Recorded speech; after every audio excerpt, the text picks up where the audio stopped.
खैबर पख्तूनख्वा के ज़िला हंगू में एक ऐसे वक्त में तहरीक इंसाफ के उम्मीदवार ने ज़िमनी इंतखाबात में कामयाबी हासिल की जब कुछ रोज़ पहले ही वफाक में इमरान खान को अदम एतमाद की तहरीक के ज़रिए वज़ारत उज़्मा के मनसब से हाथ धोना पड़े।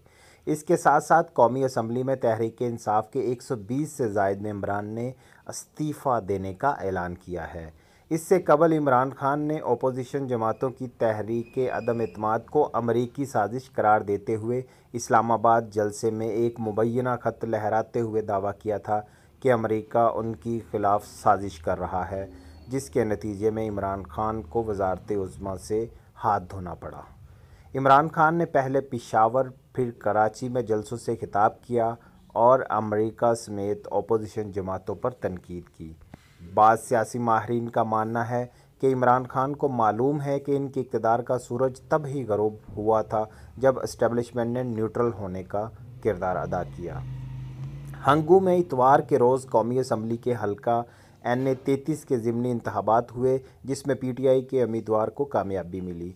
जमीयत उलमा इस्लाम फजलुर रहमान के उम्मीदवार दूसरे नंबर और अवामी नेशनल पार्टी के उम्मीदवार तीसरे नंबर पर रहे।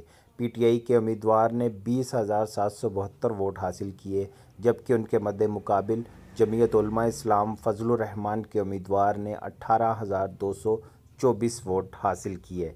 हंगू में ये नशिस्त PTI के मद्दे मुकामी रहनुमा ख्याल जमान की फरवरी 2022 में वफ़ात के बाद ये सीट खाली हुई और इसके बाद उनके बेटे डॉक्टर नदीम ख्याल को टिकट दिया गया।